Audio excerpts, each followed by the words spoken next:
바로 희망이라는 것이죠. 우리에게 희망을 주었다는 의미에서 우리에게 무엇보다도 가치 있고 의미 있는 것일 수 있습니다. 물론 이 희망이 단지 헛된 공상이나 백일몽처럼 이루어지지 않는 희망이 아니라 반드시 이루어지는 참된 소망이고 희망이기에 더 가치가 있는 것입니다. 사실 인간은 희망을 먹고 사는 존재예요. 희망이 없으면 그대로 자멸하고 마는 것이 인간입니다. 런던에 유명한 라빈 휴고 그린이라는 사람이 있습니다. 이분이 2차 대전 당시에 독일 집단 수용소에서 겪었던 뼈아픈 고난의 체험담을 책으로 써서 독일어로 썼는데 데르모르겐이라는 잡지에 기고했습니다. 그 잡지에 보면 이런 글이 실려 있습니다. 제가 잠깐 읽어드릴게요. 그날은 1944년 몹시 추운 겨울이었습니다. 사실 집단 수용소에 달력 같은 것은 거의 없었습니다. 그러나 나와 함께 감금되어 있었던 저희 아버지께서는 저와 몇 친구분들을 데리고 수용소 건물 한 구석으로 모이게 하셨습니다. 아버지는 그날이 유대인의 명절인 하루카의 저녁이라고 말씀하셨습니다. 아버지는 우습게 생긴 진흙주발을 내어놓으시더니 수용소에서 좀처럼 구하기 힘든 귀한 버터기름을 녹여서 심지를 적셔 초를 대신하여 불을 켰습니다. 아버지가 송축 기원을 말씀하시기 전 저는 아버지께 그 귀한 버터기름을 먹지 않고 낭비하는 데 대해서 항의했습니다.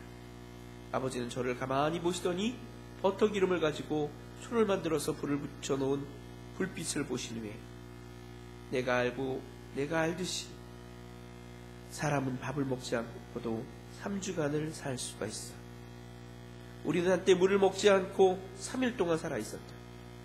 그러나 너와 내가 알다시피 사람은 희망이 없이는 한순간도 살 수가 없어 라고 말했습니다. 이 랍비의 말처럼 인간은 밥을 먹지 않아도 살 수 있고 때로는 물을 마시지 않아도 며칠간은 버틸 수 있지만 희망이 사라질 때, 절망하게 될 때 인간은 더 이상 삶을 지탱할 수가 없는 것입니다. 소망이란, 희망이란 우리의 삶을 지탱해주고 그 영속하게 만들어주는 가장 든든한 버팀목이다, 이렇게 말할 수 있을 것입니다. 예수 그리스도의 부활은 바로 이런 인류에게 영원한 희망을 준 사건이었습니다. 이 지상에 예수 그리스도의 부활이 없었다면 인류는 희망을 상실하고 말았을 것입니다. 그리고 인류의 역사는 깊은 어둠 속에 빠져돌고 말았을 것입니다. 여러분, 부활이 없는 삶 생각해 보셨어요? 그저 죽음으로 끝나는 삶이에요. 아무런 희망도 없습니다. 아무리 외치고 아무리 잘 살아보려고 몸부림을 쳐도 죽음으로 끝나고 만다면 우리의 인생 무슨 의미가 있겠습니까? 그런 인간에게 희망을 안겨준 사건이 바로 부활의 사건이었습니다. 이 땅에 오신 예수께서는 회개하라, 천국이 가까웠느니라 외치시고 후에 죄인들을 용서하시고 병든 자를 고치시고 귀신 들린 사람들의 귀신을 쫓아내시면서 사람들에게 희망을 안겨줬습니다. 근데 그들이 그때까지 가지고 있었던 희망은 영원한 생명에 대한, 부활에 대한 희망이 아니라 이 땅에서 보다 더 나은 삶을 살아갈 수 있을 거라고 하는 희망이었습니다. 당시 제자들은 예수님을 따라다니면서 자신들이 선택받았고 마침내 예수님께서 이스라엘 나라에서 로마 군대들을 다 물리치고 내쫓은 다음에, 그리고 이스라엘을 다스리고 있던 당시에 그 헤로드 왕을 쫓아내고 친히 왕이 되시면 자기들이 한 자리씩 하면서 더 나은 삶을 구가할 수 있을 것이라. 다윗 시대에, 솔로몬 시대의 그 영광을 회복하고 풍족한 삶을 누릴 수 있을 거라고 하는 희망을 품고 살았습니다. 어떻게 보면 오늘날 이 땅에 살아가고 있는 많은 사람들이 품고 있는 희망이 바로 이런 희망이에요. 오늘보다 더 나은 삶이 우리를 기다리고 있을 것이다 라고 하는 그 희망을 품고 살아가는 것이죠. 그런데 예수님이 그렇게 제자들을 데리고 한 3년 지내시다가 어느 날 갑자기 죽음에 대해서 이야기하십니다. 죽음에 대해서. 당신이 예루살렘으로 올라가서 대제사장과 장로들에게 잡혀서 고난당한 후에 죽음을 맞이하게 될 것이다. 그리고 3일 후에는 다시 살아날 것이다 라는 말씀을 하셨어요. 당신이 주시기 원하는 희망이 이 땅에서의 희망이 아니라 영원한 하나님의 나라에서 누리는 영생이라는 사실을 말씀하신 거예요. 그러니까 제자들이 어땠습니까? 실망했습니다. 예수님께 사도 베드로가 말했어요. 예수님, 그런 일은 절대 일어나지 않을 것입니다. 그리고 가룟 유다는 분노해서 예수님을 은 30에 팔아넘겼죠. 그래서 예수님은 대제사장들과 장로들에게 붙들려서 십자가에 못 박혀 죽으셨고, 예수님이 말씀하신 대로 죽음을 맞이하게 됐습니다. 제자들은 그야말로 절망이었습니다. 아무런 희망도 볼 수가 없었습니다. 주님이 살리시는 그날 밤부터 제자들은 정말로 끔찍한 밤을 경험해야 했습니다. 인생의 밤을 경험해야 했습니다. 절망의 밤을 경험해야 했습니다. 예수님은 잡히셔서 십자가에 못 박혀 죽으셨고, 그리고 하루가 지났습니다. 제자들은 벌벌 떨면서 하루를 보냈어요. 그리고 그 다음 날, 안식 후 첫날, 그 여인들로부터 놀라운 소식을 듣게 되죠. 어떤 소식이에요? 예수 그리스도께서 살아나셨다고 하는 소식이에요. 부활하셨다고 하는 소식이에요. 예수님을 장사 드리기 위해서 향유를 가지고 예수님의 부활을 찾았던 마리아, 막달라 마리아와 다른 마리아들이 예수님이 살아나셨다고 하는 그 소식을 듣고 달려와서는 베드로에게, 사도들에게 말했어요. 그들은 즉시로 달려가서 무덤을 보았지만 무덤은 비어 있었어요. 텅 비어 있었어요. 그리고 그들이 벌벌 떨면서 집에서 두려워하고 있을 때 예수님이 그들 가운데 나타나셔서 너희 중에 너희는 내 못자국난 손에 그리고 창자국난 옆구리에 손 넣어보고 믿는 자가 되라고 말씀하셨죠. 바로 그게 부활이에요.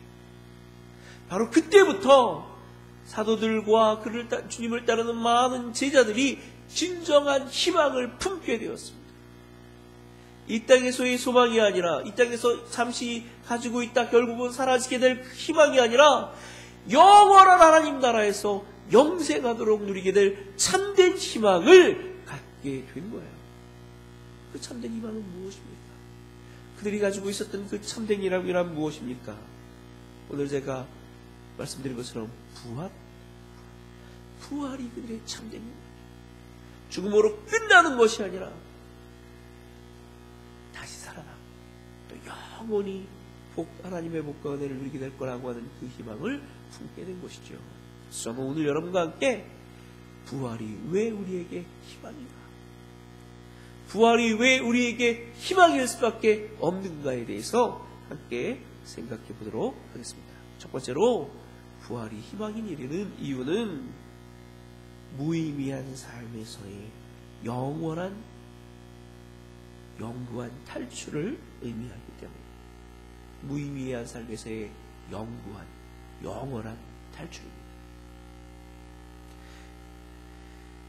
여러분, 오늘 본문 19절을 보면 이렇게 나와 있어요. 본문 19절에 보면 그리스도께서 다시 살아나신 것이 없으면 너희의 믿음도 헛되고 라고 말했어요. 예수님이 다시 살아나지 않으셨다면 우리가 믿는 믿음이 헛되다는 거예요. 그리고 우리가 주님을 위해 헌신하고 수고했던 모든 수고와 헌신도 헛된 것이 될 것입니다. 우리의 인생 자체가 헛된 것이 될 것입니다. 본문에서 말하고 있는 것처럼 만약에 예수님이 부활하지 않으셨다면 우리는 세상에서 가장 불쌍한 사람이 될 것입니다. 가장 어리석은 사람, 가장 헛된 인생을 살아가는 그런 사람이 되고 말 거예요. 그러나 주님이 다시 살아나셨기에 우리의 인생은 비로소 가치를 갖게 되고 의미를 가질 수 있게 된다는 거예요. 바로 우리의 인생을 헛되지 않게 만드는 바로 그것이 뭐예요? 부활인 것입니다. 집사님은 어렸을 때 공부를 잘 하셨을 것 같아요. 따박따박 대답을 잘 하시는 거 보니까 똘똘하십니다. 아직도. 사실 부활이 없었다면 단지 그리스도인의 인생뿐만 아니라 이 땅에 살아가는 모든 사람들의 삶이 헛된 것이 되고 말았을 것입니다.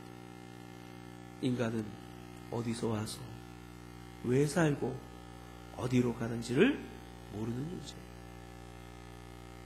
항상 무엇인가 이루려고 잡으려고 노력하지만 결국 아무것도 잡지 못하고 아무것도 이루지 못한 채 생을 마감하는 많은 존재가 바로 인간입니다. 옛날에 최희준 씨가 그런 노래 했죠. 인생은 나그네 길. 그렇죠? 그래서 빈손으로 왔다가 빈손으로 가는 거. 그게 인생인 거라는 거죠. 결국 아무것도 이룰 수 없는 것, 아무것도 잡을 수 없는 헛된 것이 인생이라는 사실을 정말 여러분도 알고 있습니다. 자기의 부모나 형제, 가까운 친지가 죽을 때마다 인간은 인생이 덧없다는 사실을 깨닫게 됩니다. 아무리 부귀와 영화, 공명을 많이 쌓는다고 할지라도 죽고 나면 다 다른 사람이 차지가 되어버리고 나에게 남는 것은 아무것도 없습니다. 바람처럼 왔다가 안개처럼 사라져버리고 마는 것이 인간의 생입니다. 생자 필명이요 배자 정리라는 말처럼 살아있는 자는 반드시 죽고 만난 자는 반드시 헤어지게 돼 있다는 것. 그것이 인생이에요. 이러한 인생에게 삶의 의미가 무엇이겠습니까? 그저 헛된 거예요. 그래서 그 전도서를 기록한 솔로몬은 여러분 제가 여러 번 말씀드렸지만 인류 역사상 가장 부유했고 가장 강력한 힘과 권세를 가지고 있었던 사람이었습니다. 당시에 솔로몬이 살고 있었던 그 나라에는 금이 결코 더 이상 귀한 것이 아니었고 은은 아주 흔해 빠진 것이었고 동과 철은 돌처럼 땅에 굴러다니는 그런 아주 흔해 빠진 것이었어요. 그처럼 부유했던 솔로몬이 인생에 대해서 뭐라고 얘기했느냐? 제가 잠시 읽어드릴게요. 전도서에서 이렇게 말합니다.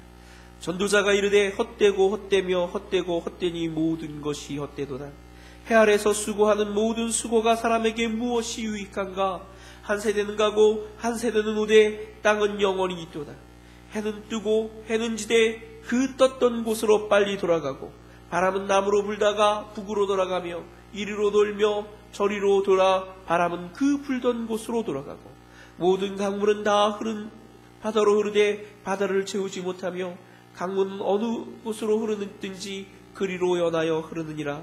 모든 만물이 피곤하다 하는 것을 사람이 말로 다 말할 수 없나니 눈은 보아도 족함이 없고 귀는 들어도 가득 차지 아니하도다.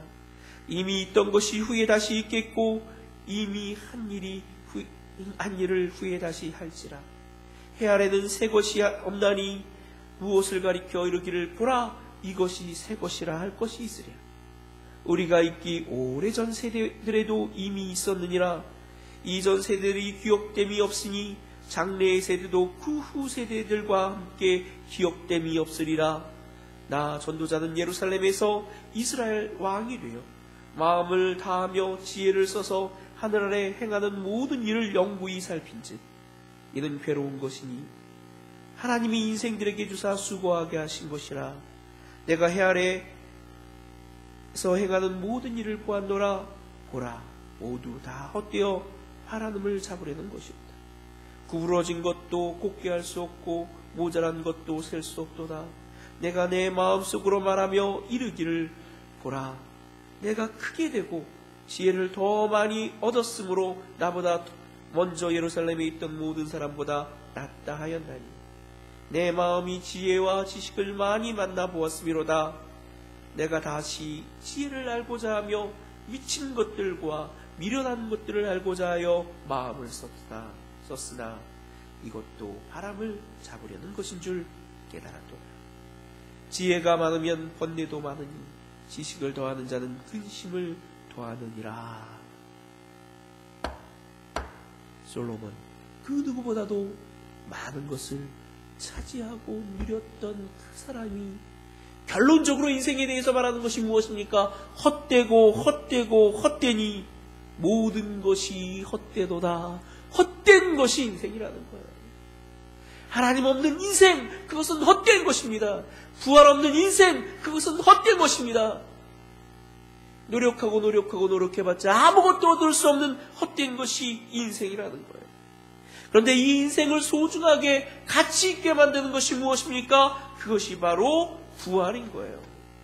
여러분, 인생이 잠시 있다가 사라지는 안개 같은 존재라면 헛된 것이겠지만 인생이 영구히 영원히 살아가는 존재라면 이 땅에서 우리가 살아가고 수고하는 이 순간순간은 결코 헛된 것이 되지 않을 것입니다. 이 땅에서 행하는 모든 우리의 수고가 반드시 그 결실을 보게 될 것입니다. 결코 헛되이 돌아가지 않게 될 거예요. 주를 위하여 충성하면 그 충성한 만큼, 이웃을 위하여 선을 행하면 그 선을 행한 만큼 다 받아 누리게 될 줄로 믿습니다.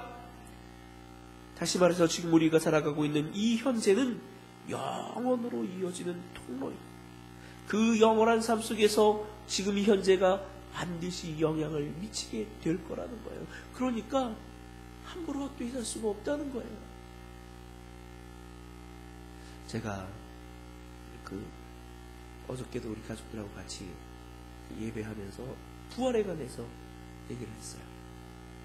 여러분, 우리는 잠시 있다 사라지는 100년만 사는 존재가 아니에요. 100년을 사는 존재가 아니라 영원을 사는 존재예요. 그럼 그것을 꼭 기억하시길 바랍니다. 자, 생각을 바꿔서 지금부터 영원히 산다고 생각했을 때 오늘을 엉망으로 살았다고 생각해보세요. 늘 막 망치면서 부끄럽게 살았다고 생각해보세요. 영원히 오늘을 돌아보면 어때요? 부끄러울 거 아니겠어요? 영원토록 우리의 오늘의 삶이 민망하지 않겠습니까? 창피하지 않겠습니까? 그러니까 영원히 남을 오늘 하루가 되는 거예요. 영원히 기억될 오늘 하루가 되는 거예요. 어떻게 살아야겠어요? 부석처럼 빛나는 가장 멋진 하루를 살아야 될 줄로 믿습니다. 그러면 오늘 하루는 영원토록 나의 자부심이 되고 나의 영광이 되는, 나에게 가장 좋은 정말로 추억이 되는 그런 하루가 될 것입니다. 그러니까 오늘을 헛되이 함부로 살아가서는 안 되는 거예요. 영혼을 살아가는 사람들에게 현재란 언제나 가장 가치 있고 의미 있는 하루인 거예요.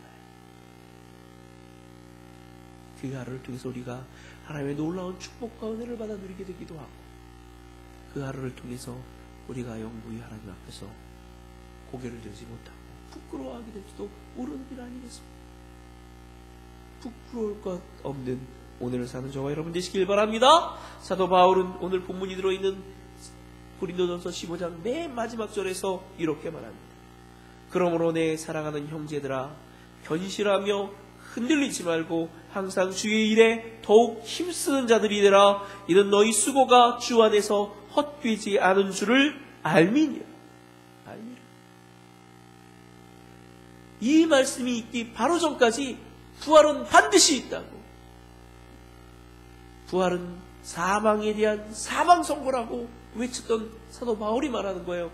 우리가 영원히 살 것이기 때문에 견고하며 흔들리지 말며 항상 주의 일에 더욱 힘쓰는 자들이 되라는 거예요. 왜냐하면 언젠가 그 수고에 대해서 반드시 그 대가를 받게 될 것이기 때문에. 이 말씀을 믿으시길 바랍니다.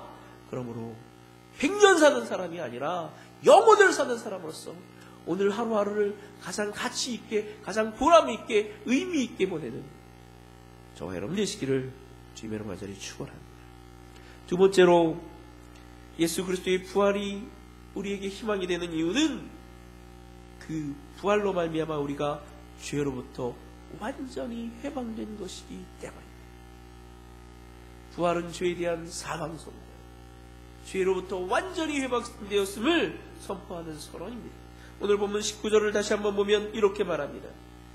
그리스도께서 다시 살아나시는 일이 없다면 너희가 여전히 죄 가운데 있을 것이요 라고 했습니다. 너희가 여전히 죄 가운데 있을 것이요. 이 말을 뒤집어서 보면 어때요? 그리스도께서 다시 살아나셨기 때문에 우리가 이제는 죄 가운데 있지 아니하다는 거예요.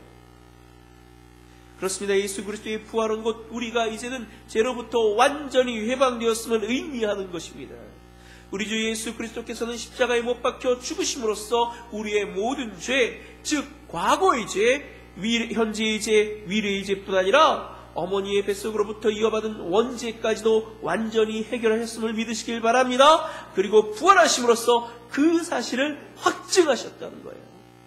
예수 그리스도의 부활은 예수 그리스도께서 모든 죄의 문제를 해결하시고 승리하셨음을 나타내는 일종의 증거이고 연류가 아닙니다. 여러분 혹시 죄짓고 양심의 가책 때문에 혹은 그 형벌이 두려워서 밤잠을 이루지 못해 본 적이 있으십니까?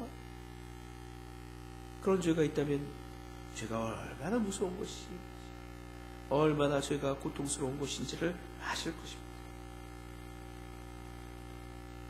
여러분, 그 영화가 있어요. 제가 그 영화 제목을 기억 못하는, 그냥 어쩌다가 텔레비전 프로를 이렇게 넘기다가 보게 됐는데요. 어떤 사람이 자동차를 몰고 가다가 그만 사고로 어린아이를 치웠어요.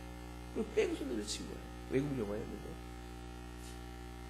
뺑소니를 쳤는데 그때부터 이 사람의 주변에서 무서운 일들이 벌어진 거예요. 누군가가 와서 끊임없이 이 사람을 쫓아옵니다.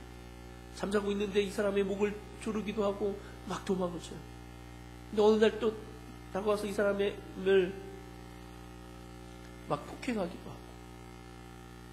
그래서 계속 이 사람은 한 동네에 머물지 못하고 계속 쫓겨다니는 거예요. 쫓겨다니다가 결국 그 일이 왜 벌어지는 일인지를 딱 발견하게 되었는데, 이게 뭐냐 하면 맨 마지막 순간에 그 자기가 쳤던 장면이 자기 앞에서 똑같이 재현되면서 그 앞에 딱 자기가 쳐서 죽음에 이르겠다는 그 아이가 딱 서 있는 거예요. 그러니까 그 영화의 주제는 뭐냐 하면 여지껏 일어났던 모든 일들이 그 사람이 두려움 때문에, 공포심 때문에, 죄책감 때문에 경험했던 일종의 환상이었던 거예요. 그 누구도 그 사람을 괴롭힌 일이 없는데 혼자서 두려워하고 혼자서 도망친 거죠. 결국 그 두려움에서 벗어나기 위해서 이 사람이 경찰서에 자수하면서 이 영화가 끝나게 됩니다. 그러니까 두려움이 얼마나, 죄책감이 얼마나 무서우신 것인가를 보여주는 영화죠. 제목은 제가 잘 기억이 나지 않습니다. 여러분, 죄란 이렇게 무서운 거예요. 결코 죄 짓고는 못 사는 거예요. 그래서 왜 옛날에 어르신들이 그런 말씀을 많이 했어요? 맞은 놈은 발 뻗고 자지만 때리는 놈은 발 뻗고 못 잔다고, 쪼그리고 잔다고. 죄 짓고는 못 사는 거예요. 죄는 반드시 그 대가를 치르게 만들기 때문에. 죄의 삭은 뭐예요? 사망. 죄가 큰 죄든지 작은 죄든지 죄를 지면 반드시 그 죄에 대한 대가를 받게 되어 있고, 그 죄의 종국은 뭐예요? 사망입니다. 오늘날 우리가 당하고 있는 모든 고통도 사실 그 본질을 따지고 보면 죄로 말미암은 거예요. 죄로 말미암아서 에덴 동산에서 쫓겨나게 되고, 죄로 말미암아서 굶주리며 먹고 살 걱정을 하게 되었고, 죄로 말미암아서 질병의 고통을 당하게 되었고, 죄로 말미암아서 마침내 죽음에 이르게 된 거예요. 그리고 죄로 말미암아서 우리가 서로 사랑할 수 없게 되었으며, 죄로 말미암아 하나님의 사랑을 받지 못하게 된 것입니다. 인류에게 죄는 언제나 가장 파괴적이고 무서운 것이었습니다. 그 죄를 주님이 십자가에 못 박혀 죽으심으로써 완전히 정복하시고 부활하시면서 그 영광의 승리의 계가를 부르셨던 것입니다. 그리스도의 부활은 우리로 하여금 이처럼 무서운 죄로부터 벗어나 영원하고 완전한 회방 가운데, 자유와 행복 가운데 살아가게 될 소망을, 희망을 주는 것입니다. 예수 그리스도께서는 십자가에 못 박혀 죽으심으로써 모든 죄, 문제를 완전히 해결하시고 부활하심으로써 우리를 그 죄의 형벌에서 완전히 벗어나 자유와 행복을 누리게 하신 줄로 믿으시길 바랍니다. 죄가 얼마나 무서운 것인지를 아는 사람들이라면 그 죄책에서 벗어나 자유와 행복을 누리게 되신 것이 얼마나 우리에게 큰 기쁨이요 영광인지를 알게 될 것입니다. 제가 아이들 전도할 때 그래요. 제가 말씀드렸는지 모르겠지만 애들한테 물어보죠. 야, 너희들 그 다음에 그거 뭐래니? 남자애들은 아저씨, 어른 돼요. 어른 되지. 아저씨나 아줌마 되겠지? 그렇지. 어른 된다면 뭐가 되니? 할머니 돼요. 할아버지 돼요. 그렇지. 할머니 되고 할아버지가 되겠지. 할머니 되고 할아버지 된다면 어떻게 되겠니? 그 다음에 어떻게 되니? 죽어요. 그래. 그럼 죽은 다음엔 어떻게 되니? 천국에 가요. 그래? 근데 다 천국에 갈 수 있을까? 너 천국에 갈 수 있을 것 같아? 네. 그래. 애들 다 저기가 천국 간다고 믿어요. 정말 천국 갈 수 있을 것 같아? 믿는다 그러죠. 어떻게 해야 천국 갈 수 있을까?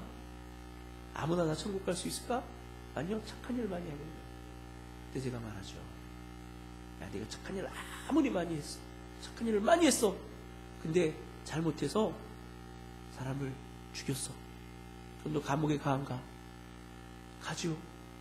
착한 일을 많이 했는데 죄 하나 졌다고 감옥에 가니? 그래서 감옥에 가죠. 그래. 네가 아무리 착한 일 많이 해도 죄 지으면 지옥 가는 거야. 너가 아무리 착한 일 많이 해도 죄 지으면 지옥 가는 거야. 너 죄 안 짓고 살 수 있어? 아이들 대답하죠. 아니요. 그럼 죄 안 짓고 살 수 있는 사람이 있어요? 아무도 없어요. 그럼 다 어떻게 되는 거예요? 다 지옥 가는 거예요. 다 지옥 가는 거예요. 그럼 죄 지었음에도 불구하고 지옥 안 가려면 어떻게 합니까? 아이들은 알고 있어요. 어떻게 해야 되죠? 용서받아야 돼요. 용서받아. 죄를 용서받으면 죄 지었지만 감옥에 안 가요. 죄를 지었지만 지옥에 안 가요. 어떻게 용서받을 수 있어요? 바로 우리로 하여금 하나님의 용서를 받게 하기 위해서 하나님이 행하신 일이 뭐예요? 십자가에 못 박혀 죽으시고 우리를 용서하셨다고 하는 그 증표로서, 그래서 우리가 구원되고 회복되었다고 하는 그 증표로서 주님이 부활하신 것임을 믿으시길 바랍니다. 주님의 부활은 우리가 이미 용서를 얻었고 그 죄책에서 벗어났다고 하는 선언이에요. 이 얼마나 감격적이고 영광스러운 선언입니다. 근데 문제는 자기가 죄인이라는 사실을 모르는 사람들이에요. 죄에 대한 무게를 못 느끼는 사람들이 있어요. 죄책감 안 느끼는 사람들이 있어요. 어떤 그 부흥사가 막 설교를 하고 있는데 죄에 대한 설교를 했죠. 죄는 무거운 것이고 우리 고통과 슬픔을 안겨주는 것입니다. 라고 설교를 했어요. 예배 끝나고 나니까 어떤 성도가 그 설교사에게 와서 말하는 거예요. 목사님, 죄가 무겁다고 그러는데 뭐가 제가 그렇게 무겁다고 그런지 저는 이해를 못하겠어요. 제가 그렇게 무거운 겁니다. 몇 근이나 나갑니까? 50kg쯤 나갑니까? 100kg쯤 나갑니까? 저는 죄 때문에 그 무게를 느껴본 적이 없어요. 왜 죄에 대한 설교를 그렇게 자꾸 하세요? 죄에 대한 설교하지 말고 좀 희망에 대한 설교를 해주십시오. 저는 죄책감 그런 거 잘 안 느낍니다. 그렇게 얘기했나 봐요. 죄에 대한 무게감을 느끼고 싶으세요? 그러니까 네. 만약에 여기 죽은 사람이 있어요. 그 죽은 사람 위에다가 100kg를 얹어 넣으면 그 사람이 무겁다고 할까요? 200kg를 얹어 넣으면 무겁다고 할까요? 아니요, 못 느끼겠죠. 죄책감이 느껴지지 않는다면, 죄의 무게가 느껴지지 않는다면 당신은 죽은 사람이에요. 적어도 당신의 영혼은 죽은 사람이에요. 여러분, 살아있는 사람이라면 죄책감을 느끼죠. 죄가 너무나도 무겁고 힘든 겁니다. 근데 부활은 그 죄책으로부터 죄로 말미암는 그 정말로 우리의 고통과 슬픔으로부터 우리를 건져낸 일임을, 건져내는 능력이고 역사임을 믿으시길 바랍니다. 그래서 죄에서 벗어나 의인이 되고 하나님의 자녀가 되고 백성 되었음을 선포하는 것이 바로 주 예수 그리스도의 부활입니다. 그러므로 그러므로 언제나 그 주의 부활에 대한 소망 가운데 살아가는 저와 여러분 되시기를 바랍니다.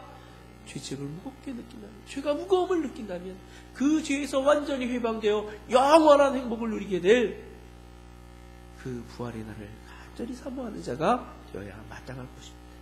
세 번째로 부활이 우리에게 희망이 되는 이유는 부활은 죽음으로부터의 완전한 승리이기 때문에 죽음으로부터의 완전한 승리. 오늘 본문 말씀 18절을 보면 사도 바울은 이렇게 말합니다. 만약 그리스도께서 다시 살아난 일이 없으면 그리스도께서도 잠자는 자, 그리스도 안에서 잠자는 자도 망하였으리라 라고 했습니다. 그러나 그리스도께서 다시 살아나셨기 때문에 잠자는 자들이 망하지 않았다는 것입니다. 그들이 다시 살아나서 영원한 생명을 누리게 될 것이라는 말씀입니다. 죽음보다 인간을 절망적으로 만드는 것은 없습니다. 죽음은 우리를 모든 사랑하는 것들로부터 작별하게 하죠. 우리가 귀히 여기는 것들을 잃어버리게 만듭니다. 그래서 모든 사람들은 죽음을 피하고 싶어 합니다. 죽음이 닥쳐왔을 때에 어떻게 해서든지 그 죽음으로부터 벗어나보려고 몸부림을 칩니다. 그러나 이 땅에 살아가는 사람들은요, 그 누구도 죽음을 피할 수가 없는 겁니다. 그 죽음은 언제나 두려운 거예요. 자유를 그렇게 부르짖었던 샤르트르는 1980년 3월 파리의 브루스의 병원에서 죽음을 맞이합니다. 그때 그는 불안과 공포에 휩싸여서 자신의 변명도 묻지 못한 채 한 달 동안 몸부림치며 발악을 하다가 사람들에게 소리를 지르다가 세상을 떠나갔다고 합니다. 1883년 3월 14일 카를 막스는 사망하던 날 그의 하녀가 와서 이렇게 말했대요. 저에게 당신이 남길 마지막 말을 말씀해 주세요. 그럼 제가 기록하겠습니다. 그러자 마르크스가 뭐라고 그랬을까요? 시끄러! 당장 나가! 그리고는 혼자 죽었대요. 남길 말 따위가 중요한 게 아니라는 거죠. 나폴레옹은 죽는 순간 나는 불행했다. 프랑스 군대 조세핀 하고 죽었대요. 슬프고 무섭고 고통스러운 죽음이었어요. 하지만 이들과는 전혀 다른 죽음의 모습을 보였던 사람들이 있습니다. 바로 요한 웨슬레이. 요한 웨슬레이는 88세의 나이로 죽음을 맞이했을 때 이렇게 말했습니다. 모든 것 중에 가장 좋은 것은 하나님이 우리와 함께 하신다는 사실이다. 이 말을 하고 세상을 떠났다고 합니다. 19세기의 유명한 미국의 부흥사였던 D.L. 무디는 임종을 당하여 슬퍼하는 주위 사람들에게 이렇게 말했습니다. 사랑하는 친구 여러분, 내일 아침에 무디가 죽었다는 소식이 신문에 나거든 정말 내가 죽은 줄로 생각하지 마십시오. 나는 죽은 것이 아니라 좀 더 높은 곳으로 가는 것뿐입니다. 여러분, 같은 죽음이지만 맞이하는 모습은 너무나 달라요. 우리 교단의 설립자인 김치전 박사님께서도 이 죽음 위에 임종이 다가왔을 때 환한 얼굴로 웃으면서 천사가 자신을 마중하는 것을 보느라고 하면서 찬송하며 목숨을 운명하셨더라고요. 그리고 그가 남긴 유언은, 내가 죽으면, 그때 베델 기도원이 지금 서울대학교 자리에 있었는데 그 베델 기도원 계단 밑에 나를 묻어달라고. 그래서 내 후배들이 나를 받고 더 높은 곳으로 올라갈 수 있게 해달라고 유언을 남겼어요. 그래서 그곳에 원래 묘가 있었는데 나중에 서울대학교로 들어오면서 무덤을 이장하긴 했습니다. 그리스도인들의 죽음은요, 믿지 않는 사람들의 죽음과는 전혀 다릅니다.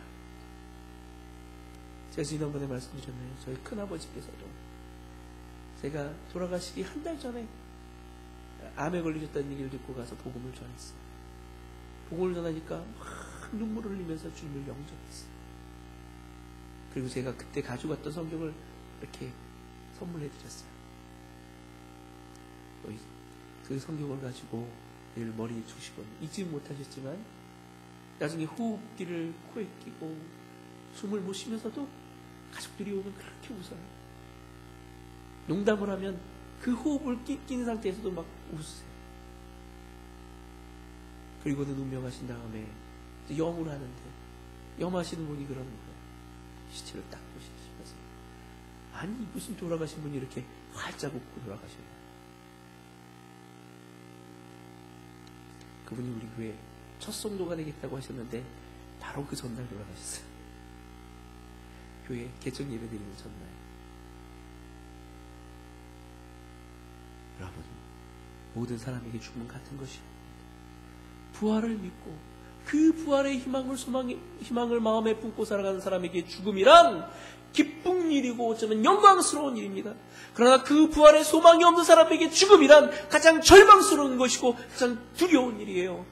부활은 우리로 하여금 그 죽음의 고통과 슬픔, 절망에서 벗어나 영원한 희망과 소망의 길로 인도해 낸 것입니다. 우리는 죽음, 그 육체적인 죽음을 맞이하겠지만 반드시 다시 살아나서 아프거나 병들거나 상하거나 늙거나 결코 죽지 않는 영원한 몸을 주고 주님의 품 안에서 영원히 행복하게 살아갈 줄을 믿으시길 바랍니다. 오늘 그 놀라운 은혜를 주께서 이루셨음을 기억하고 감사하며 영광 돌리는 날이 부활절이죠. 이 부활절이 우리에게 그래서 그 어떤 날보다 더 감격적이고 더 행복한 날일 수밖에 없는, 성탄절은 주님이 이 땅에 오심을 기억하고 기념하는 날이죠. 그날 기쁜 날입니다. 그러나 그보다 더 기쁜 날이 어쩌면 부활주일인 거예요. 하나님께서 이 땅에 오신 목적을 이루시고 우리에게 영원한 생명을 허락하셨음을 기억하는 날이기 때문입니다. 그러므로 오늘은 마음껏 기뻐하며 주변 사람들에게 그 기쁨을 나누는 행복한 하루를 보내시는 저와 여러분 되시길 바랍니다. 그래서 날마다 그 부활의 기쁨과 감격 가운데 살아가는 저와 여러분이 되시기를 주님의 이름으로 간절히 축원합니다.